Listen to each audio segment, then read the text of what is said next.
Welcome to the All of You podcast, where we believe healthy relationships are created by growing individually and pursuing a healthy relationship with yourself. So let's take a deep breath.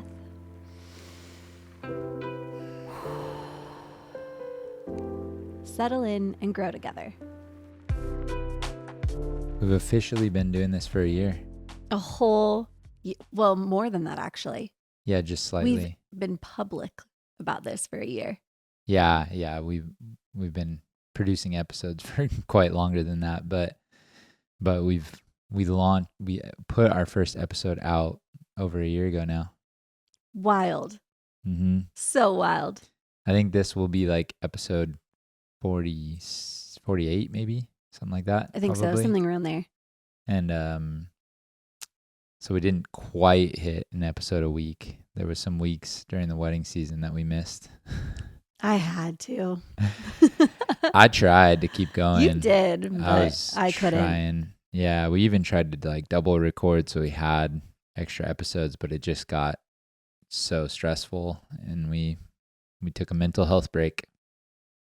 Which, honestly, good for us. Yeah.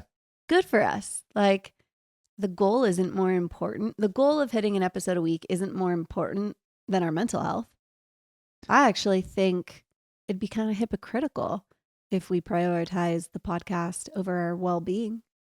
Oh, totally. We would not be practicing what we preach. No, we wouldn't be. Yeah. Yeah, it's just funny to think about. I remember being so stressed about like, we're not going to hit 52 episodes in a year, so we're not going to basically do one every week. And I would have felt like it was pretty lucky to hit 40 episodes in a year. And I think we'll have gotten, we recorded 48. So when we first started, I was like, I didn't even think we'd truly hit a 1 year of doing this. Yeah. You did. You were like, we're going to give this at least a year. And I was like, okay, we'll see how it goes. I just knew that's what it takes.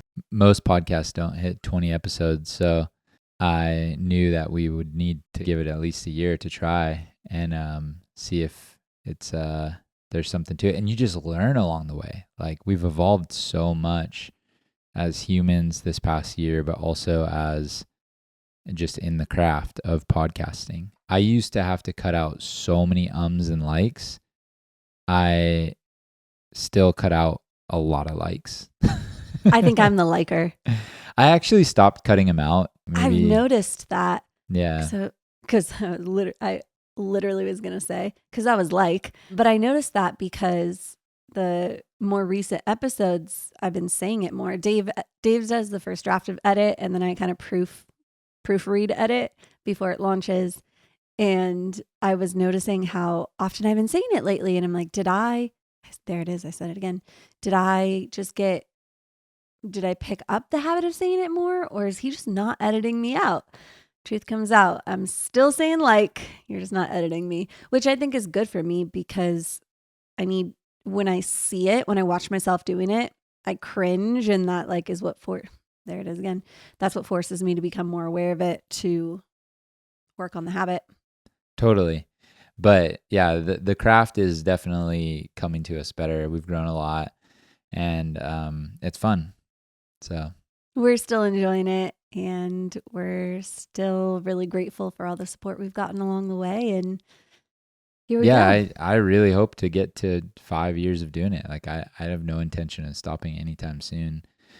At least one a week at some point, maybe more. It's really fun to talk about these subjects that are so intertwined with our human experience, that make up all of us, and our emotional selves, our relationships, our relationship to work is an episode we want to do soon. So yeah, here we are. Well, the topic for today we want to dive into is a very relatable one, and that is stress. Stress is so common. It's just a part of our existence, to be stressed over things. Do you think it's always bad? No, it's not. I don't always think it's bad, because we need it. If a bear is chasing you, you should feel stressed. You should get a surge of adrenaline through your body and you should run like hell. That's good stress. If you didn't feel stress when a bear is chasing you, you're going to die. Well, you might die either way, to be honest. Bears are pretty gnarly, but it's very necessary. And it can also drive us to get things done we need to get done. It's something that forces us to do things we need to do. So there are good sides to it. Where I think the issue with stress is most of us are living in a chronically stressed state. And I can even call myself out here because I'm a part of it as well. A lot of us, we wake up in the morning, we check our phone and we see emails. Oh, my boss emailed me something late last night. I got to get back to him first thing this morning. I've got a text from my mom. I need to get back to her on scheduling this holiday thing. And then we flip on the news and we're like, oh my gosh, the political climate is atrocious and we feel the weight of that. And then we go on social media and we see someone living the dream life we wish we had. And we're like, why can't my life be like that? And we haven't even gotten our coffee yet. So we're all living in a chronic, I don't want to say we're all living in a chronic state of stress because some people don't live that way. I really, really, really try to not check my phone first thing in the morning. I'm not great at it, but I really try to because that just jolts my nervous system first thing in the morning into a state of stress. And I think that more than ever, we live in hustle culture. And it's almost ingrained a belief in our society that if you're not busy, if you're not stressed, you're lazy. Like, what are you getting done? What do you have to show for it? You should be doing all of the things. I think that's a narrative that's kind of placed on us. And so we live in this state where it's just a lot of overwhelm. And in order to not be in a chronically stressed state, I believe you have to actively be aware and make choices that align with not being chronically stressed. My default mode, and hopefully others relate to this, because I think that it's a lot of people that would relate to it, but my default mode is to be stressed, is to take on bite off more than I can chew and just say yes to everything and do it all and then crash and burn. I have to be really aware and work on not putting myself in a really stressed state. And then also, this is a rant. This is the last thing I'm going to say on this rant, though, is I'm going to pair that with I try to make choices so that my life isn't chronically stressed. However, the belief that life cannot be stressful is making me stressed. Like, in general, life is always going to have stressors. There's always going to be bills to pay. There's always going to be work I need to get done. The girls are always going to need something from me. There's always going to be a birthday party we need to drive them to and a present that I need to buy. And there's always going to be work we need to do to have a healthy relationship. There's never really a state where, oh, there's nothing stressful in my life. So for me, I try to choose to look at it that way and have this mindset of it's not that my life has these like crazy stressors no one else has. Life is just stressful, but I can handle it. Yeah. Sorry, that was a long rant. That's okay. I want to ask you, what is... You want more? Yeah. I'll give you more. So stress is always there, but there's obvious times that are the most stressful or more stressful times in your life, and we all experience it differently. I would say me and you experience stress very, very differently. Absolutely. The things that stress me out are just not the things that stress you out, and vice versa. Which I think is good in some ways, because if we were both stressing on the same things, there'd be no voice of reason. But then also sometimes we don't totally see each other because we're both like, why are you stressed about that, bro? Yeah. And because we don't see the same way. But sorry, I cut you off. What were you asking? So what is one of the times in your life that you feel like you were most stressed? That's easy. That was the wedding season. Really? Just recently? Oh my gosh. Yes. Yes. I was not expecting that. Are you kidding? That was easily, I was stupid stressed. Like the most stressed I've ever been. Yeah. My body was in fight or flight every day. My nervous system, oh my gosh, like I was so dysregulated. If you think about that season, But that's a time in your life where I would say you had the most tools to deal with stress since I've known you. true, absolutely true. But I would say this, I had the most tools to deal with my stress, but I wouldn't have been able to even take on that season without the tools. I would have said, no, I can't do it. Or you would have broke. I would have broke. Full on would have broke. I was able to do it because I have the tools, but that doesn't mean I wasn't super stressed. And to put some context into this, because it wasn't just like planning a wedding, we decided that within 4 months, we were going to get married in our yard. That was a 3/4 acre junkyard. I'm talking we had to have tractors removed from the yard, like junk and bumpers and You mean I had to remove them? You did. Yes. Dave did all this work physically. Had to turn our yard from like literally an overgrown junkyard into a wedding venue we had to put in we didn't have a driveway.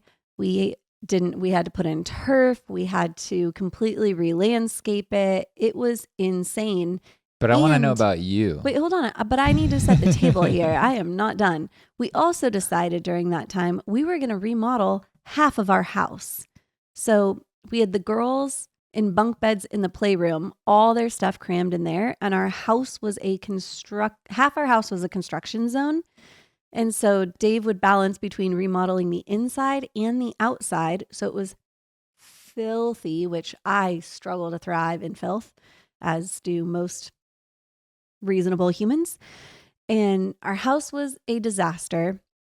And then we decided, you know what? While we're doing this, we're going to become certified life coaches. So we were and changing our careers in a life coaching program. The girls were home for summer without any childcare when we had them, and which is 50% of the time. And I'm planning a wedding. The decision fatigue in itself, like it was chaos. I was living in chaos. And then on top of that, I'm making decisions of like, what bathroom vanity do you want? What colors do you want for your wedding?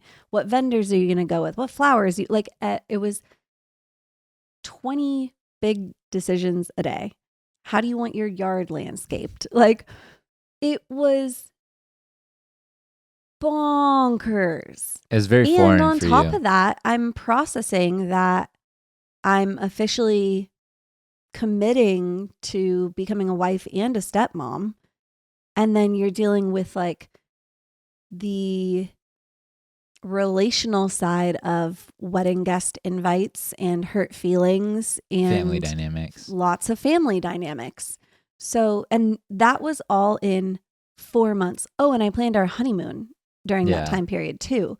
So that 4-month stretch would I'm going to just toot my own horn. That would break the average person. It was stupid.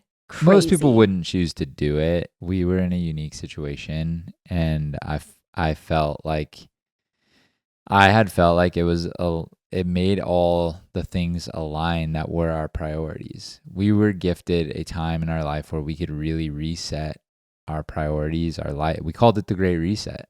I mean, that's what it was. I don't regret it at all. It was totally the right decision, and I feel aligned in it. And I made the decision knowing it was going to be stressful and I was going to be overwhelmed.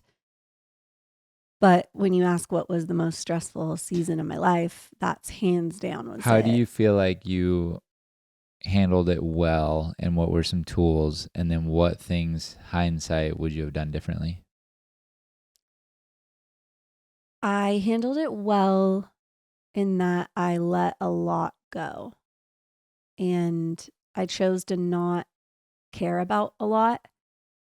I didn't even send out actual invites. I sent out an evite.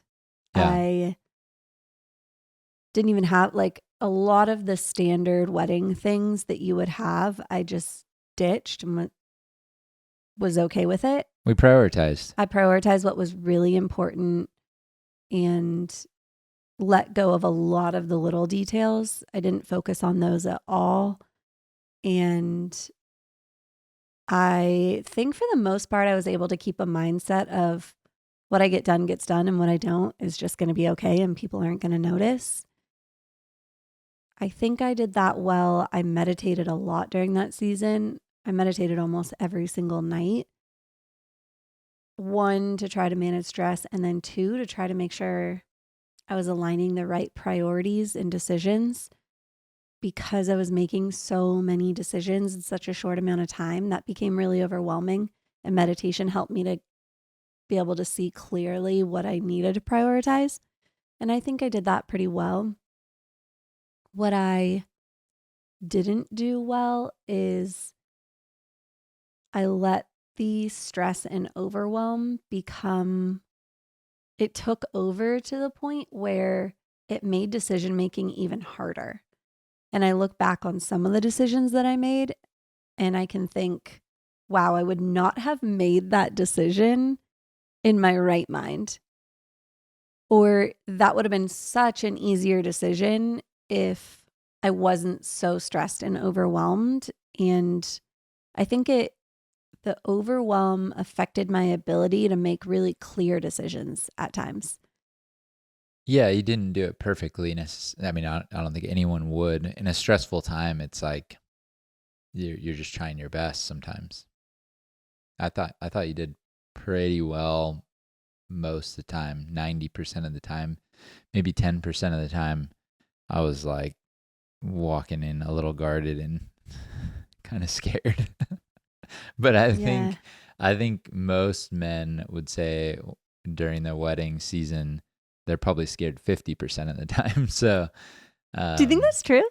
yeah, it's like they most men don't care about the same things that the women care about for a wedding. Right. And so they're like, why is this such a big deal? And then the emotions of the the one time I was the most scared of you Oh was gosh. was probably the time that was justified, was because all of our tables and chairs and all of our rentals canceled a week before our wedding. 4 days before. 4 days before. So you had to, and I was doing flooring in the girls' room. I think we've already said this on an episode, but I was a little scared. And you collected yourself throughout the day. And by the end of the day, I would say you were okay. You had it somewhat resolved, and like maybe a couple of odds and ends things still needing to get figured out. You just rescheduled, and you cut losses with like the things that weren't going to be the way that you wanted them to be. We had different chairs, different tables than we thought, but it worked out, and we didn't like blow up on the wedding coordinator. We were super nice to her. You handled yourself pretty well to everyone involved, and it was a reasonable reason why the people canceled. Like, I think Bridezilla didn't really come out of you, which is the best thing. Like, you may have felt stress inside and took on a lot, but you didn't lash out at a lot of people. I got, like I said, maybe 10% of the time I got a few lashes here and there, but I think that's to be expected and also I put you through that too. Like, it was a lot on me that I said I would do it all and that we could do it all. So we did it. It was beautiful. It was wonderful, but I'm like sorry a little bit that was the most stressful time in your life, but I don't know. How do you feel about it now? The more integrated you get with that experience, how do you feel about it? All experiences are just teachers. And I learned so much in that experience and grew a lot through it. I don't think I would do it differently because hindsight's always 2020. Like if I would have went an entirely different route with the wedding, I might be sitting here being like, man, we spent all that money on a venue and we're still looking out at a dirt lot in our yard. So you never I would do it over exactly the same. Yeah. And I think I grew a lot and it taught me how to manage a ton of stress. I think sometimes when you put yourself in the fire, you learn how to get through the fire. But I wouldn't live in a constant state of that. I think I was okay because it had a end date. Like once the wedding date came, the stress was gone. Yeah. And that chapter was closed and it was on to the next chapter, which quite honestly wasn't necessarily a not stressful chapter either, but it was a lot less than that container of the wedding season. So I made the choice to do something really stressful because I wanted what was on the other side of it. And I knew that I could handle it for a period of time. I wouldn't align my life in a way where I would carry that much stress on the daily. That would be actually unhealthy because my nervous system would be constantly in fight or flight.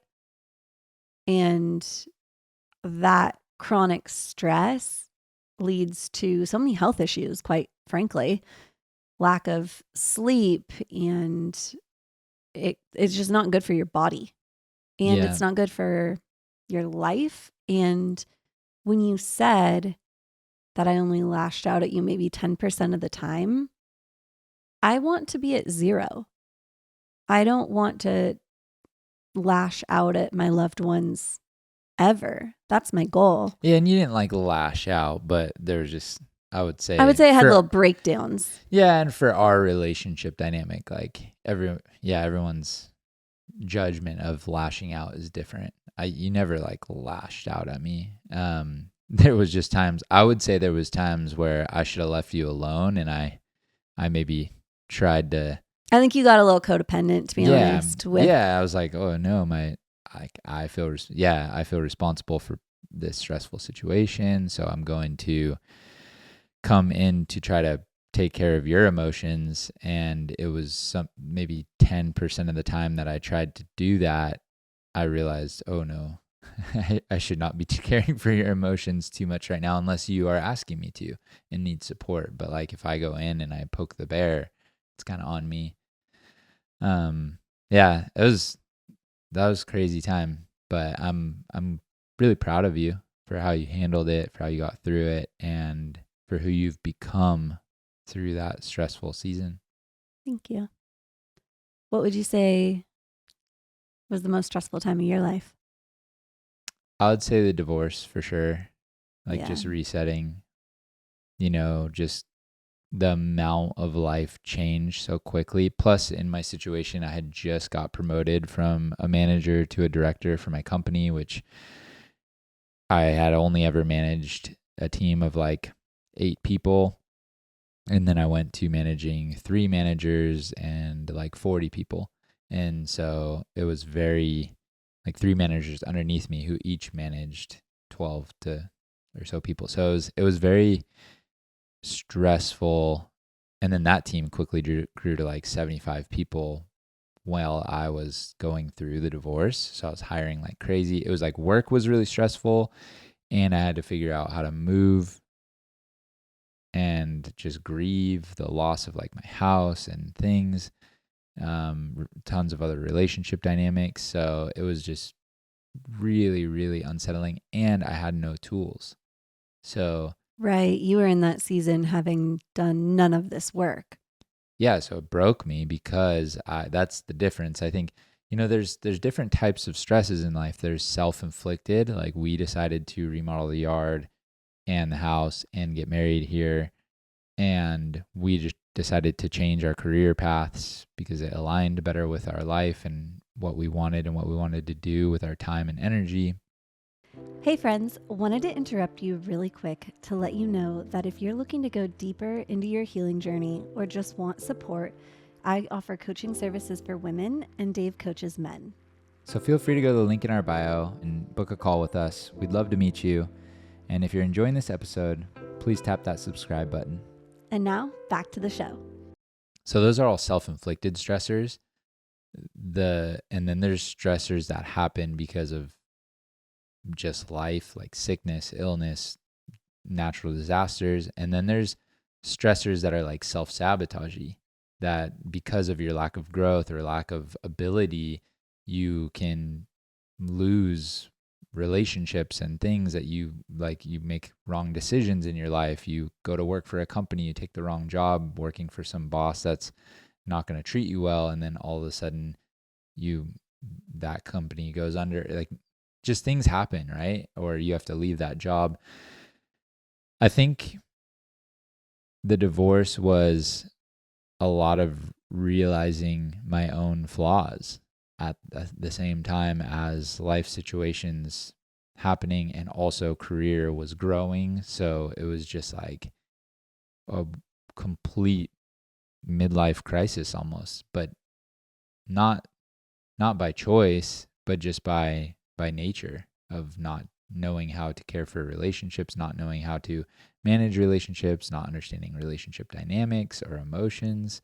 So I had no idea what I was going through, even internally. And then I went and saw a doctor, and they're just like, here's antidepressants to calm your anxiety. They just call it anxiety.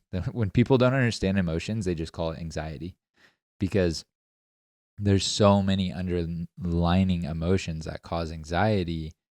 And if you don't know how to unpack it, you just wrap it in this bow of anxiety, and then you just numb your feelings, and you can get through it. That's one way. I mean, some people need that if they're in a time of supreme mental tension, but which I was. And so I'm grateful that I kind of got through that period. But with tools and hindsight, I could totally handle that situation now, you know? So I actually want to ask that. How did you cope and handle with it when you were actually in it, no tools? And how would you, in your new version of yourself, ideally deal with it? Yeah. I coped with drinking and hanging out with friends to try to just party it away, and dating. I was insecure about my marriage ending, so I dated, all subconsciously, to just fill the void and numb the pain. I literally was just like in a state where I would care for my kids half the time, and then the other half I was alone. So I was like, what does it matter what I'd do? I'd go snowboarding and I'd drink on the mountain. I'd just try to have fun. I thought fun was like a good coping mechanism, like, why not have fun? And I didn't really understand the consequences of my actions on me and internally by not addressing these feelings and not addressing the root of some of the problems that were going on, or unpacking what was happening. So the second part of your question, how would I handle it differently now? I would definitely stay in reality the entire time. I would try to understand what's going on at all times, knowing like, okay, what's going on internally with me? Like, if all of a sudden we were in a divorce and you were angry with me, or we were not seeing eye to eye, I would go get help, and we have the tools, I think, to repair. But let's say you were forcing it and you're just like, I'm divorcing you, like, you just up and left me. I would internally sort through what I'm feeling. I would internally sort through what are the things that I want to fill my time with that would be good for me right now.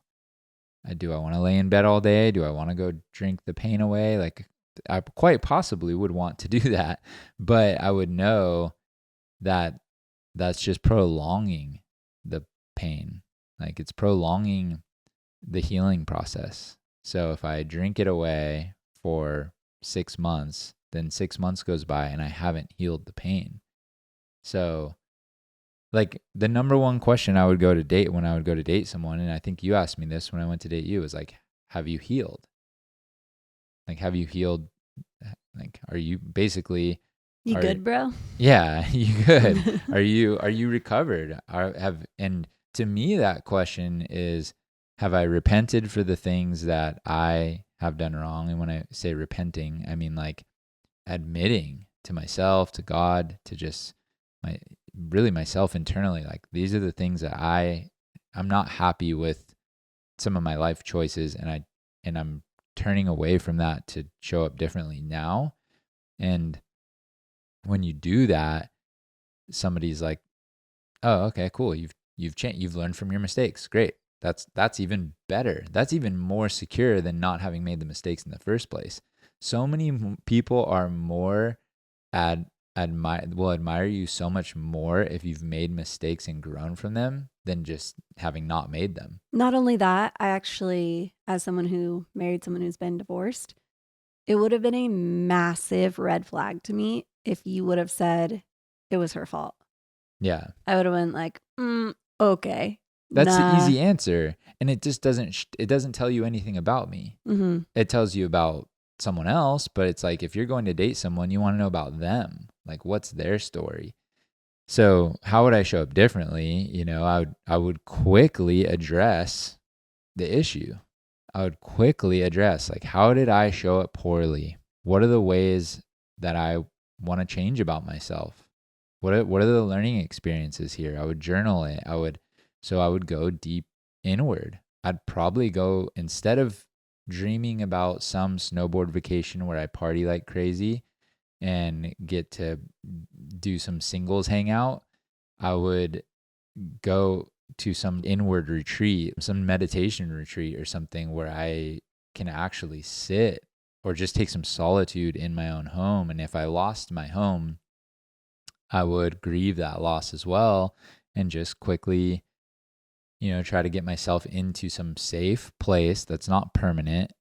Stop trying to like fill the ego or grab onto something like, well, at least my life's going to be this great over here. It's like, first accept the reality. Like I have a whole YouTube on this where it's like, accept the reality and get to that point of acceptance, and then realize that the future is so variable. It has so many variables, has so many different outcomes. You can't really analyze and compare your future now versus if it was with that person or whatever. You just have to accept it and realize the future is up to you to create and manifest, and then start creating. But you have to go through that each phase at a time. You can't skip acceptance. You have to get there first. So yeah, I would handle it so differently now. And I think handling it differently allows you to handle the stress with more. The situation by nature is stressful, but your ability to handle the stressful situation will define the outcome. And it's like 20 pounds is 20 pounds, but 20 pounds to a toddler is very heavy.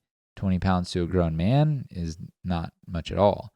So that's the difference. Just as you grow in life and emotional maturity, you can handle stressful situations with so much more grace and ease.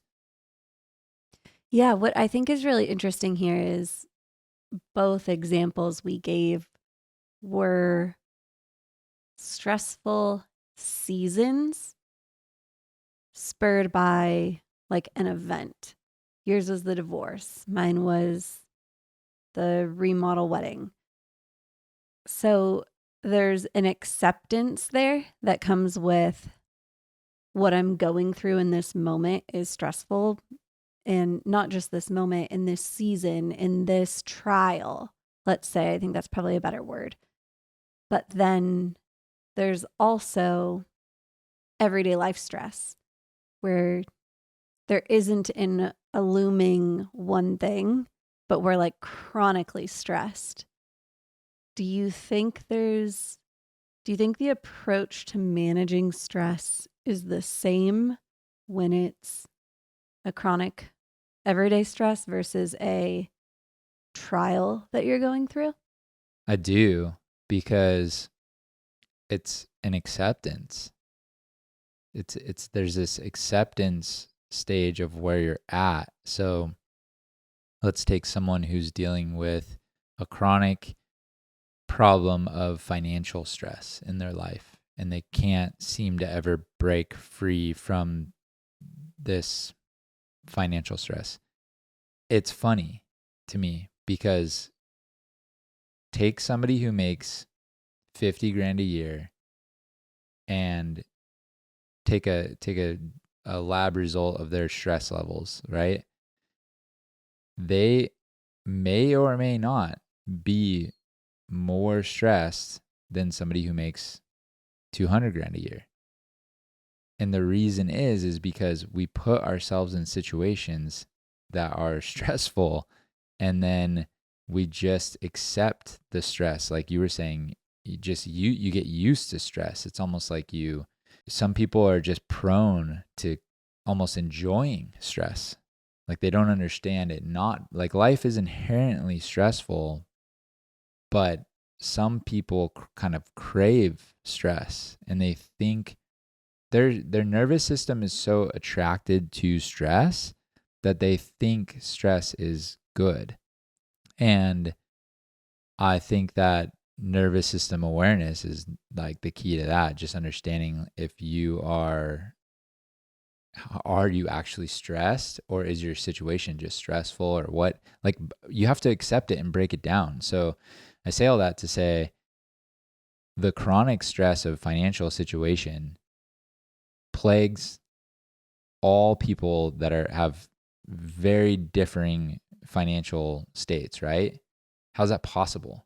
If there's no freedom from financial stress once you reach a certain level, like you break this number, you're in six figures and now financial stress is no longer, then that tells me financial stress kind of doesn't really exist.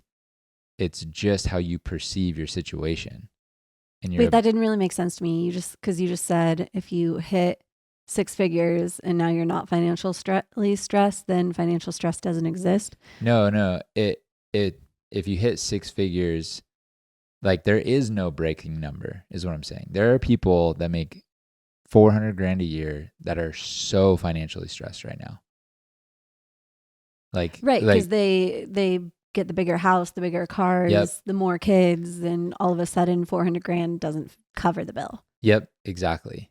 The stress is not how much money they make. The stress is the ego and the fear of losing their situation, their comforts, So I would actually, I think what you're trying to say, and you can correct me if I'm wrong, is stress comes from when you're out of alignment.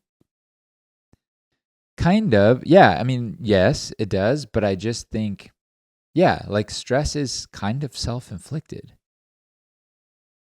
for the most part. But some is, some isn't. Like Okay. if your parent gets sick and you need to be in the hospital taking care of them, like you didn't choose that. That's not self-inflicted. But if you did decide to buy a house that puts you paycheck to paycheck and now you're struggling financially, that stress is chosen. Yeah. So that's both. kind of what I'm saying is that I guess that's what I'm saying is that the chronic stress that you say, like chronic stress, I don't really believe exists. I don't think there is chronic stress in this world. I have to disagree. I think that it does exist, but it's a choice to opt into it. Yeah, that's what I'm saying. The chronic stress is a choice, and stress is a choice. I know that's hard, but there are people who are enslaved in prison for maybe even a crime that they didn't commit that have more mental peace internally because they're reading, they're meditating, they're praying, and they just let go of it. They're like, you know what? I'm going to be in prison for the next, maybe they're a lifetime in prison. Like, this is my life. God put me here. I'm going to make the most of it. And they just learn to accept it. And granted, that situation sucks and I wouldn't wish it upon anyone.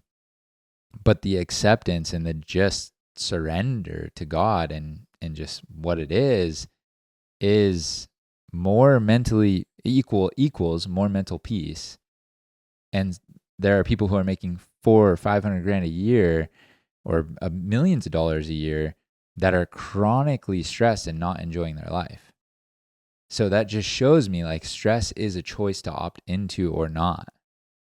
Like we do not have to play the game if you choose to opt out of the stress. So if we don't have to choose to play the game, do you choose to or do you not choose to? I typically choose not to. Yeah, you don't. I don't really. Yeah, like watch me. You don't really stress. No. Fascinating. I get codependent.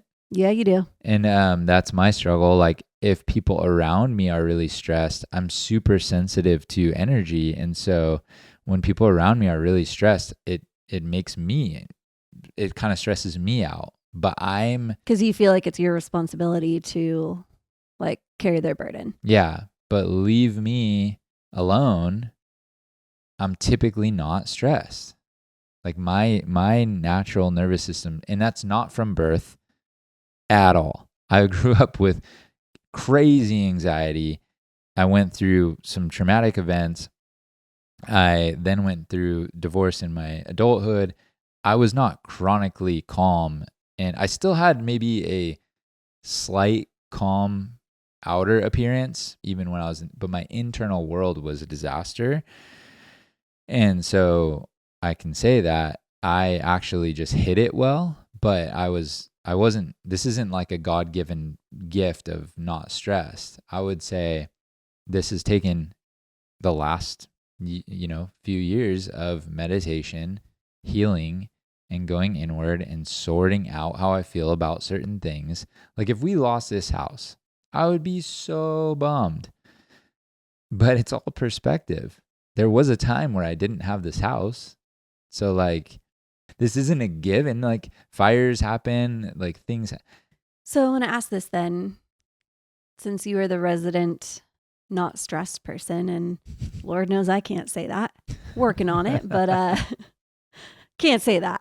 Probably won't be able to for a little bit. How do you what are the tools you use? List them out for someone who wants to like join this journey of stress-free living. What are your main tools? Reality checks, perspective, and gratitude. I mean, they say gratitude like I think people have almost like a buzzword with gratitude. So if you're a chronically stressed person, somebody's like, just be grateful or gratitude, manifest it. People are like, get the heck out of here. Like you're not even living in reality. You're living in some balloon, like bubble land. Yeah. But when I say it, I'll break it down and maybe not use those terms.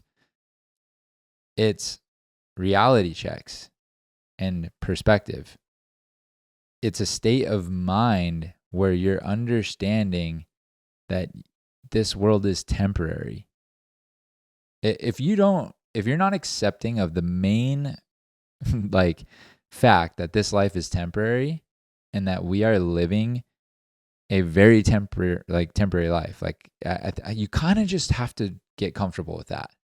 I think it is the first. If you're not comfortable with that, this life is temporary. So step 1, accept that you're going to die. Basically. All right. What's step 2? Can I sit on that for a second? Because most people don't want to accept that. And I think that's fair. It sucks. It's heavy, right? But just, I mean, that's kind of what I'm saying is get comfortable in the deep end. If you get comfortable in the deep end, you can still play in the shallow end. I get out of the shower and I'll whack you with my towel and okay, play as well or fart on you or like. I get what you're saying, but I'm a little like kind of devil's advocate here. Like I know I'm gonna die. That I'm not feeling stress in my daily life because I might die soon. I'm totally fine in dying soon. Yeah. No issues with it. I'm good. So I don't feel like that's a stressor for me. So okay, so go deeper into that mindset because I don't think that's I'm going to just be blunt. I don't think it's that relatable because I can see listeners sitting here being like, nah, bro, I'm cool with dying. That's not why I'm stressed. So Okay. like get deeper into what you mean by that, because I don't think what you're saying is what you mean. I think there's more there. No, Peel that onion back. I do mean that, because that Seriously, is you're doubling down on that yeah. one? Well, so it's that's worst case scenario, right? So if maybe worst case scenario isn't dying for you, maybe worst case scenario is living a life that you can't control, and Okay, in that feels a lot more aligned with you, but well, I different think people. with everyone, I think the general audience, and maybe I'm wrong in saying that more people are afraid of losing control than dying, but Okay, I'll give you the I steps. think it's the losing control one I think is more relatable. I'll give you the steps. People are afraid of death. They're afraid of living a life like kind of enslaved, or where their autonomy is like they don't feel free. They don't feel, that's why people leave relationships a lot of times, when they don't feel free. They don't feel autonomous. Like they're not free to make their decisions and live a life they want. That's like, I'll call it trapped. People feel trapped. So they're either afraid of dying, they're afraid of being trapped, or they're afraid of losing things they've already, like they're afraid of achieving a certain level and going backwards. People are afraid to go backwards. That's it. Like those three things typically I see. Like people get really depressed when they lose their house and their marriage, because they're having to go backwards in life. And now they're 45 and single and are having a hard time with that. And there is no backwards. We like, that's the acceptance of that this life is temporary. Like everything is temporary. All those things that you achieved, that experience that you got from being married, that house you got to live in for 15 years, like it was all temporary. There's no guarantee. Growth isn't linear and life isn't linear. There's no guarantee of not having setbacks. You could get sick and we have to majorly adjust our life situation. I could get sick, or more likely get injured and have to be in a wheelchair. Like there's like things that just are that you just get your chance and you just live it, and you can't really, if you're playing. Fighting reality is not accepting that all those things are possible. Yes. And believing that life should always be an upward trajectory. And I would agree with that one, because I think that's probably the root of some of my stress, is the expectation of always having an upward trajectory in all aspects.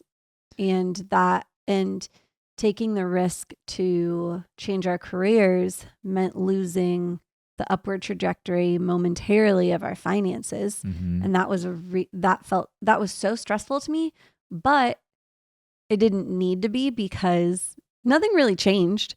Like we have less in savings, but we also gained all this potential to make even more money than we were making before, and do it in a way that aligns with us.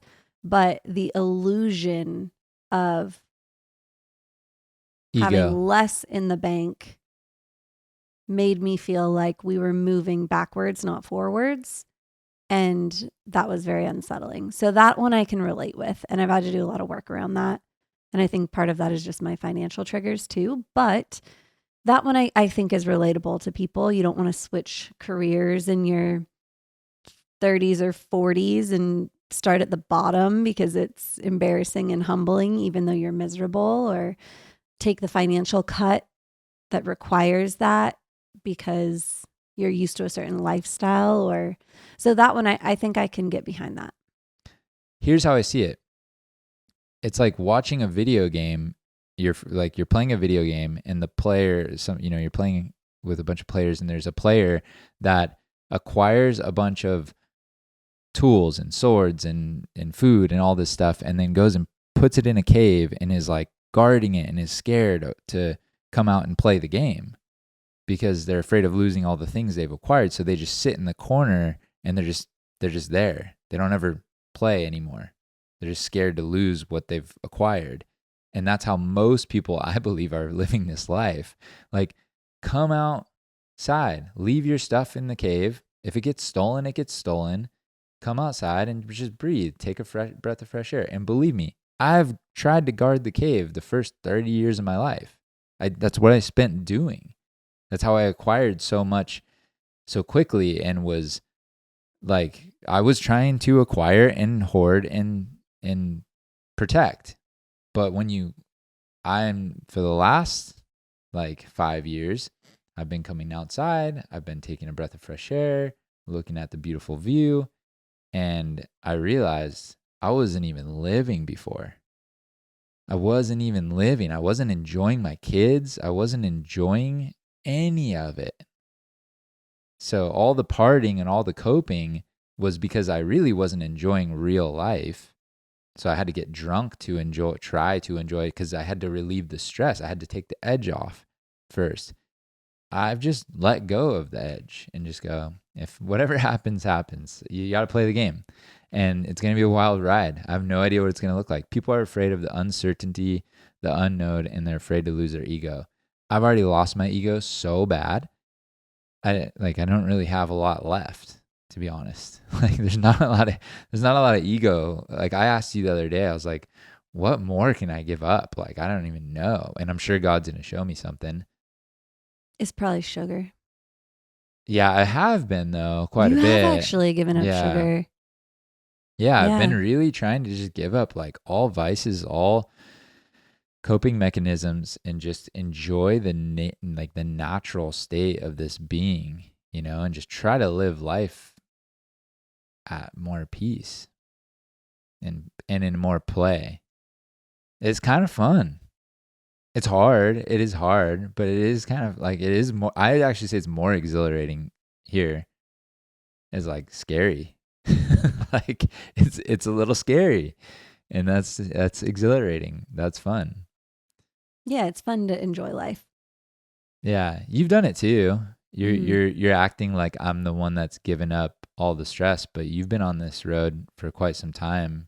Oh, of yeah. Giving up your clinging to all the things you've acquired and just trying to live this life a little more free.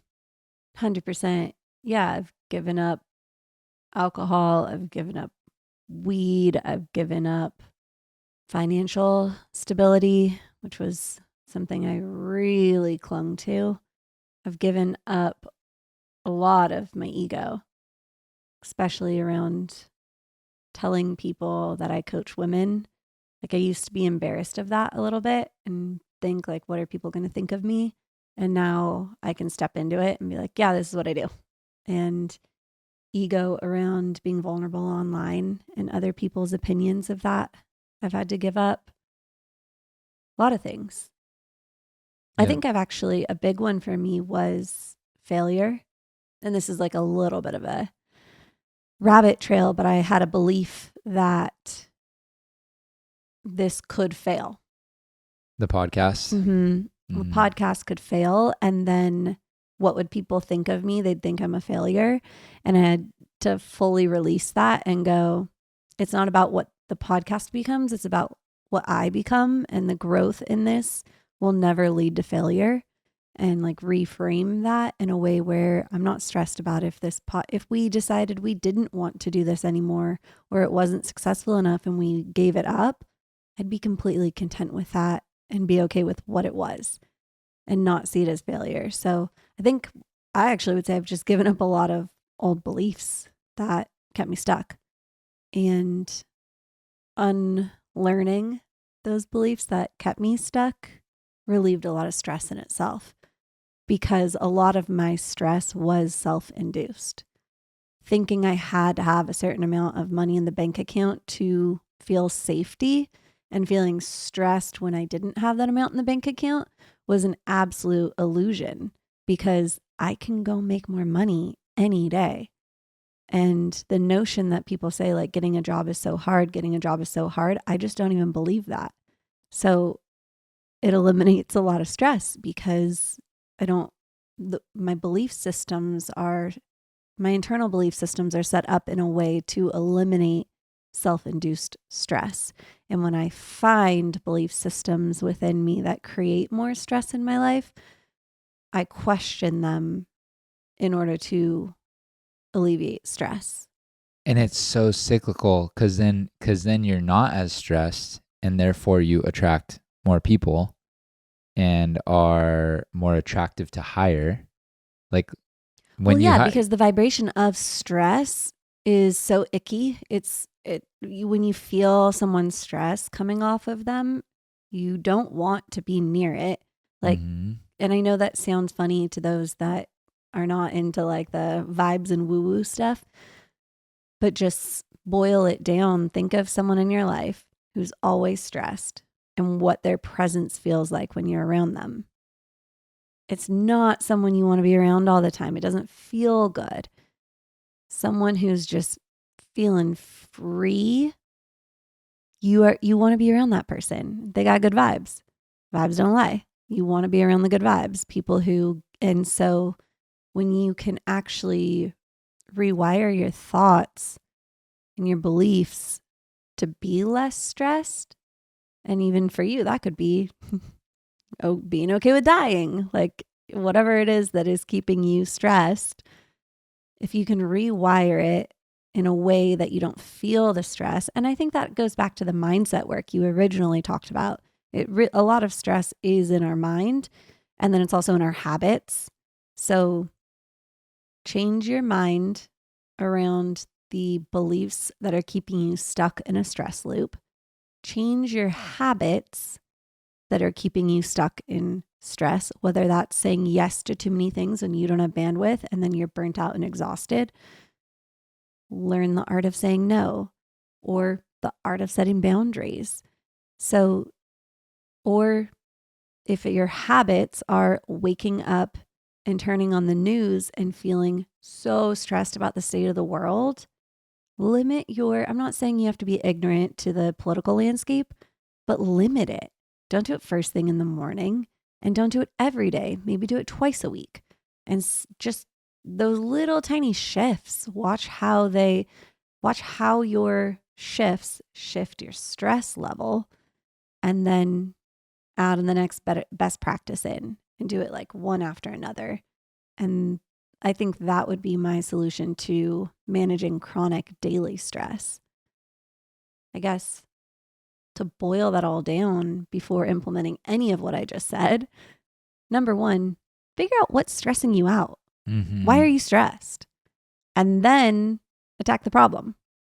Yeah, untie the knot. Like if it's a huge knot that's stressing you out, like stress is this big magical word of like this weight on your shoulders, this complex belief system inside of you that's stressed out, and you can't untie the knot, just the whole knot. If it's a big knot, you have to go one little strand at a time and untie the mini knots within it and just pull it through. And it's all these linked belief systems that are stressing you, keeping you in chronic stress. But that's why that's why I believe in coaching so much, because if you are so stressed that you might need help untying some of those knots, and as you untie them, you can adopt new belief systems. Then you become unstressed, and when you're unstressed, you're a better vibe, and then you're more hireable.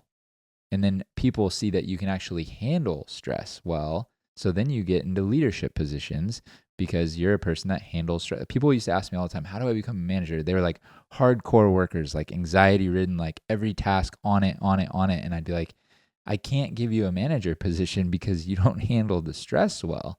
They're so stressed, they complete every task, but they're going to stress out a whole team of people. Like, and that's not good management. Good management is leading and setting a vibration for the team that's uplifting. People quit stressful managers. So it really all comes back to the nervous system and your vibe.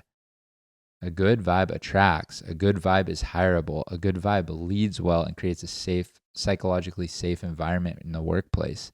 A good vibe is happy to live with in a relationship.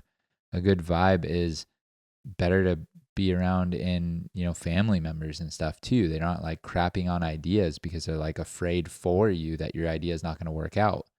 It's better friends that are like happy for you when you succeed and like, heck yeah, go get it. Like, that's awesome, and it just all comes from understanding your limiting beliefs, your subconscious beliefs, unpacking them one at a time, to release the stressors.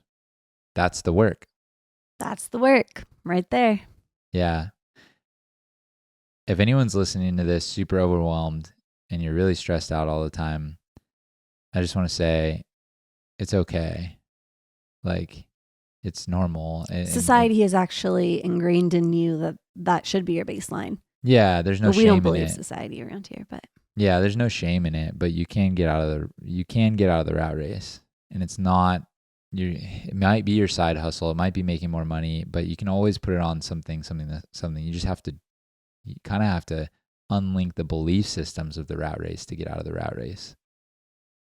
There's people who are making 50 grand a year or less that are totally happy in their lives and loving each day. Mindset. All right. Well, that was a really fun one. Yeah. Love you. Love you too. Bye. Bye.